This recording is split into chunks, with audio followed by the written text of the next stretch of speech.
Hello, welcome to Coursera, welcome to Caltech, California Institute of Technology, welcome to Drugs and the Brain. My name is Henry Lester, and I serve as the instructor for this 7-week course, along with a dedicated group of assistants and specialists here at Caltech. The first 2 mini lectures of this week 1 are overviews and organizational previews of the course, and in this lecture I will briefly forecast weeks 1 through 3, which give you the basic science of drugs and the brain. First of all, we start with the question, what's a drug? And we will discuss 4 typical drugs that serve as models for several aspects of drugs in the brain.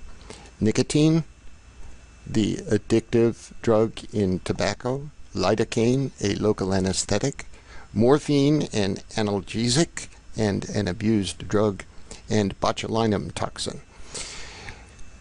Note that we don't use trademarks. They vary by the country, and by the preparation, by the salt, and by the intended use.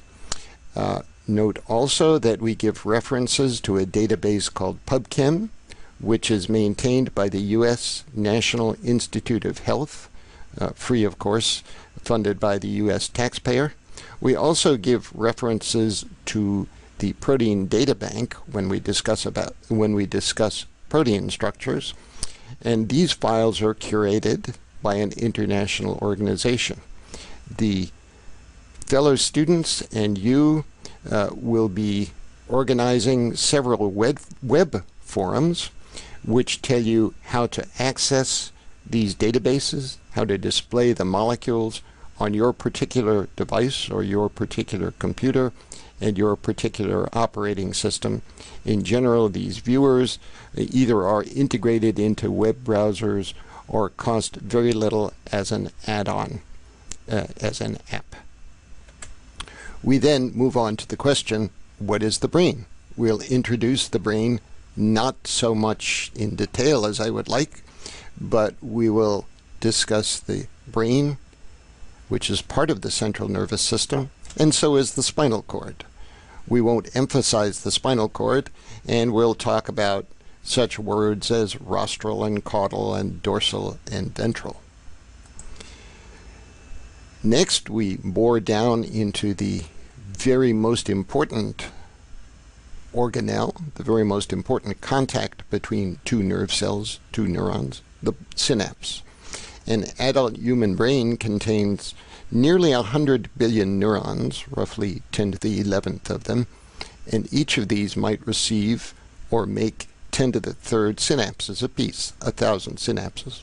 So we multiply 10 to the 11th times 10 to the 3rd, and we conclude that a brain has 10 to the 14th synapses. Now, most of these synapses actually form during the first 2 years of life, during gestation and during an infant's first year. And so we can divide 10 to the 14th synapses by 10 to the 8th seconds in those 2 years, and we come to the conclusion that a fetus or an infant is making roughly 1 million synapses per second. No wonder they are so tired and need so much help. Then we'll move on to the topic of drug receptors. The example that we will return to several times in this course is the nicotine receptor, formerly called the nicotinic acetylcholine receptor family. Here again is a protein database link that gives you the file which can be displayed this way. We'll talk about the various parts of the receptor protein, and if we now focus on one particular part of the receptor protein, an interface between 2 of the subunits, we actually see the area where nicotine itself binds. We'll talk about the kinds of non-covalent, reversible bonds that are made by nicotine. We'll show you how to display graphics like this and how to do some measurements. So then we are armed with some of the basic concepts, and we talk about the fact that drugs activate ion channels. A good example is nicotine activating the nicotinic receptor. How this activation comes about is not exactly sure. Here is one example giving as much detail as we know at the moment about the parts of the receptor protein that communicate with each other. Other parts that look like alpha helices. We'll describe alpha helices a little bit more. And so that is just about the most detail that we can give for activation of an ion channel by a drug. Another important part of drugs in the brain is that drugs block ion channels. There are many examples in drugs in the brain: antiarrhythmics, anti-epilepsy drugs, local anesthetics, all act almost as though they were plugs in a drain. The plug is the drug, the drain is the ion channel. When the plug is out of the drain, the ion channel conducts ions, current as usual. These are stylized records of single channel traces. We'll show a few more of those traces from individual ion channels. But when the plug is in the drain, the plug is in the ion channel, no current can flow.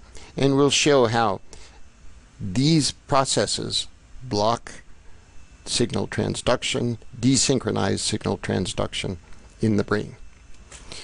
We'll then move on to the very important topic of drugs that act on G-protein pathways.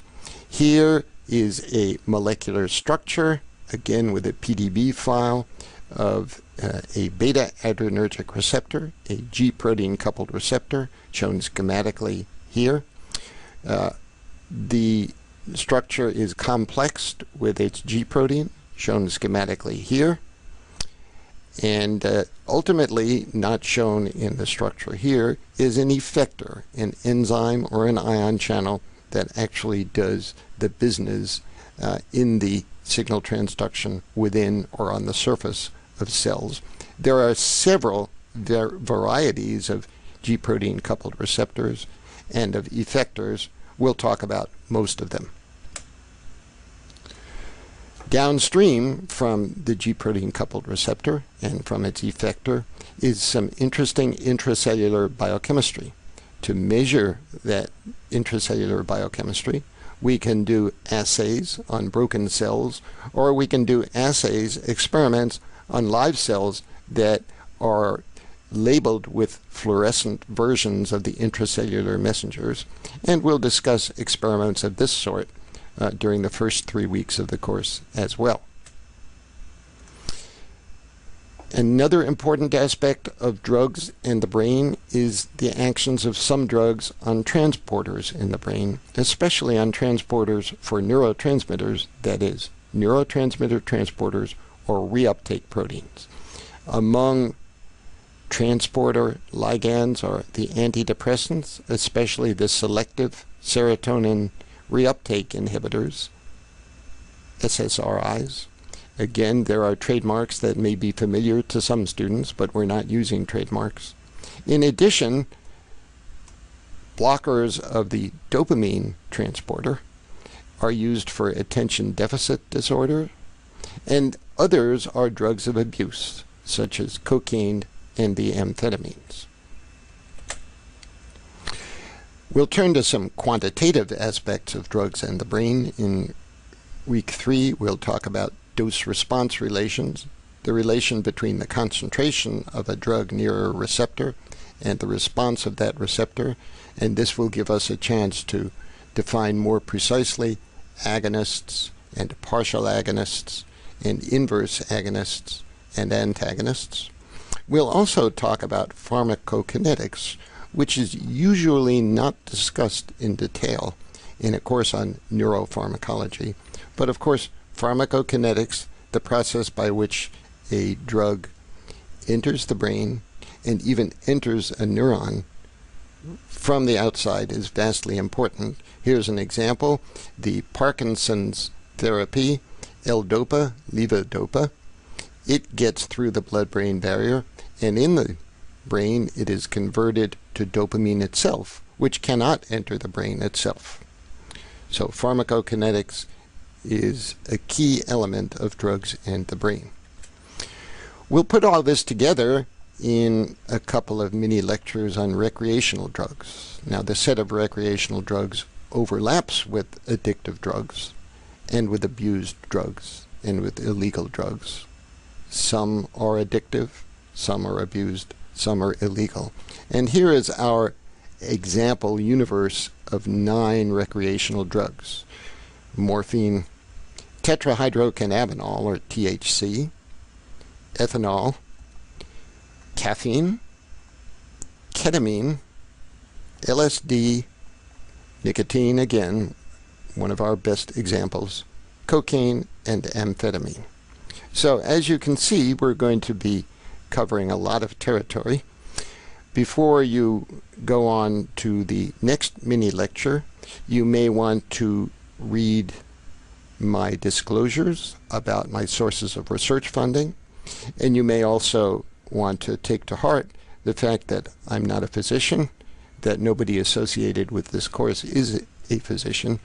I can't give medical advice, and you should not, on the basis of this course, give medical advice or change whatever drugs you now take on the basis of the course, or advise yourself or friends or relatives on the basis of the course. See you next time.